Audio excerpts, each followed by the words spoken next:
In the near future, a terrible crisis is spreading through Europe, and people are lacking basic necessities. Governments soon start to fall, and a totalitarian regime called Not Enough at All takes over, deciding to deal with the resource shortage by exterminating people. First, they kill the elderly, and next, they target pregnant women and children. Some countries like Ireland, Iceland, and Norway managed to stop the massacre and oppose the regime. So many people escaped to those lands. Among these people are Nico and his pregnant wife, Mia. One night, the couple then enters the back of a truck with a group of women who are also escaping with their children and even a dog. Mia removes the bandage hiding her belly and is worried because she hasn't felt the baby move in a while. To find a spot with the baby's foot because that's where the child always kicks. He also gives her a Snickers bar that he's been saving to eat when they get to Ireland as a little celebration prize. Mia watches the other children and feels guilty because she and Nico left their first child behind. Nico reminds her that the soldiers took their child away, meaning she's probably dead. After only a few hours of traveling, the truck stops to pick up more refugees.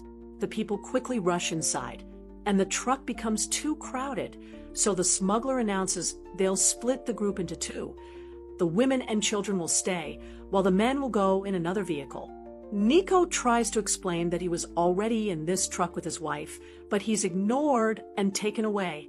The doors are closed, and Mia watches through a hole as her husband is taken. She uses her phone to contact him. Nico tells her not to worry because the trucks are going in the same direction, so they'll reunite later. For now, she must save her battery and keep an eye on their things. As the truck continues traveling, Mia watches the outside world through the hole, disturbed by the violence on every corner. Soldiers kill rioters without mercy, and women are taken away in cages like cattle. Sometime later, the truck stops at a checkpoint, and all the women rush to hide in the back. The driver presents papers claiming he's transporting cargo, but the soldiers check the truck anyway. At first glance, they only see a few boxes because the refugees are hiding behind a fake wall.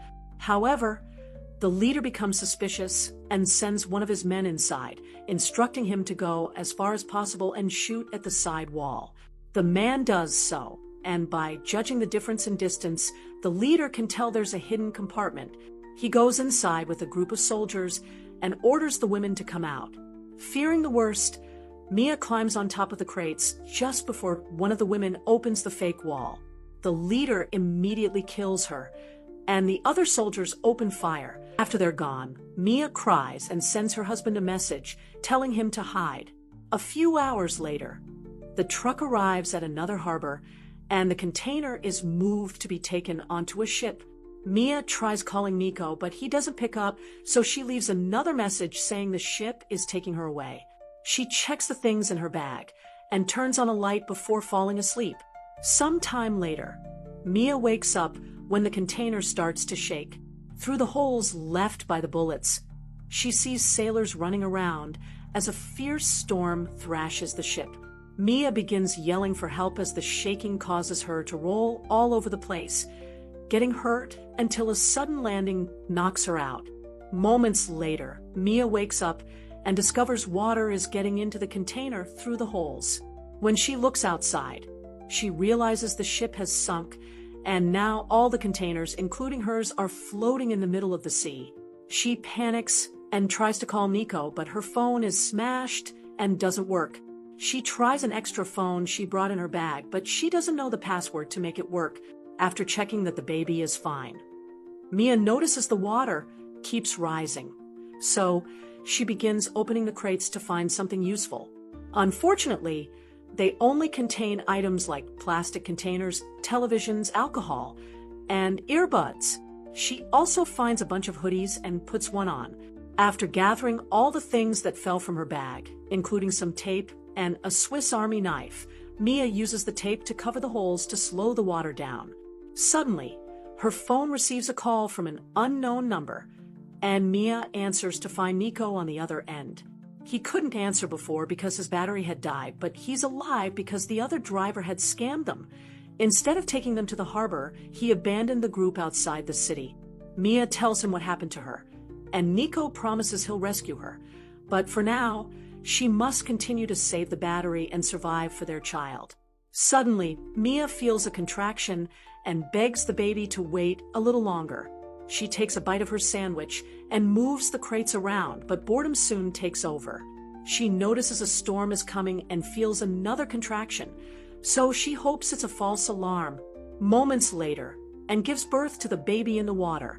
The umbilical cord is wrapped around the baby's neck, but Mia quickly removes it and pats the baby's back until she cries.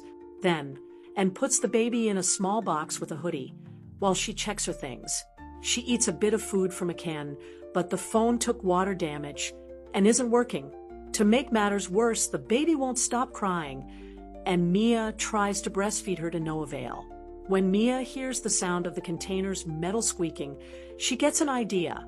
She uses the drill and starts making holes in the ceiling, hoping to cut a square that will let her out.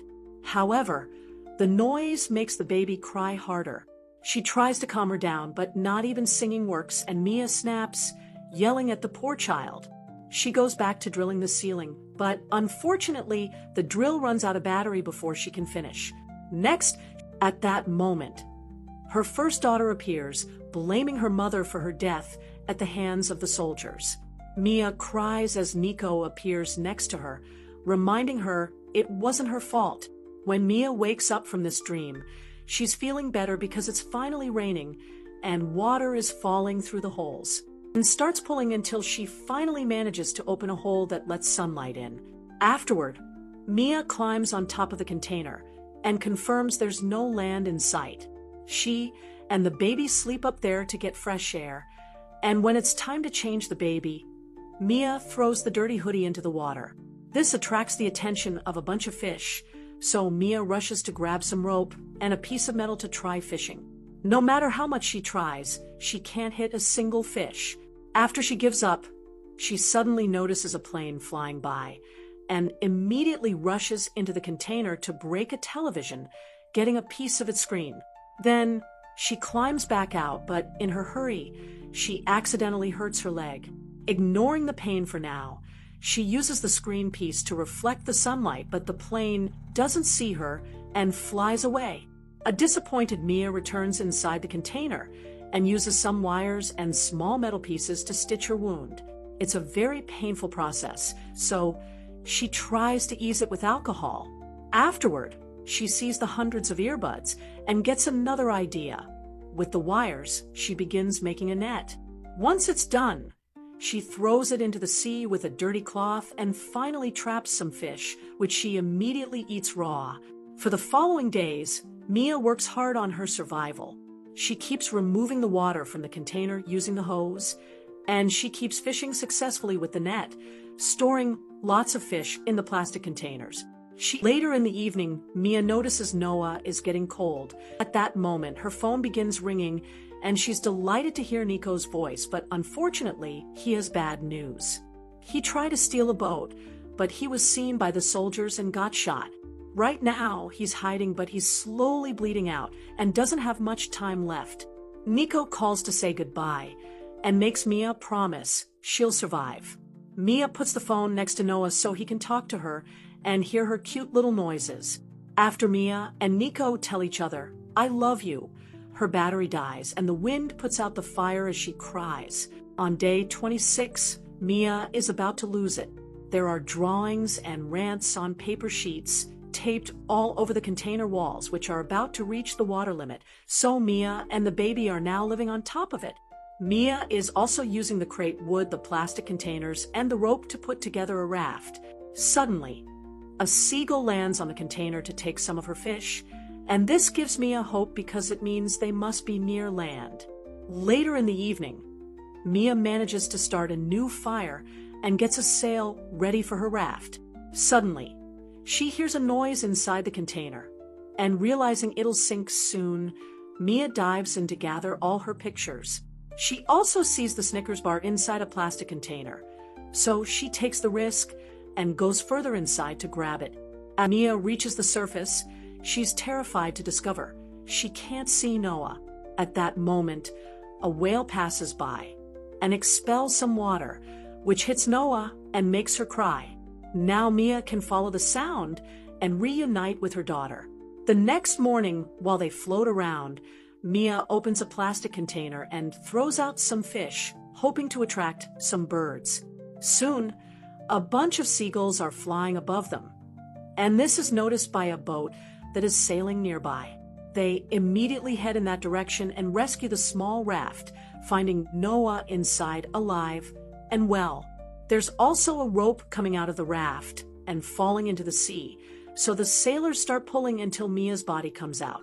The sailors immediately start applying CPR, but Mia won't wake up. However, they refuse to give up for the sake of the baby. After lots of chest compressions, Mia finally reacts, and the sailors hand the baby to her before using the radio to call for help.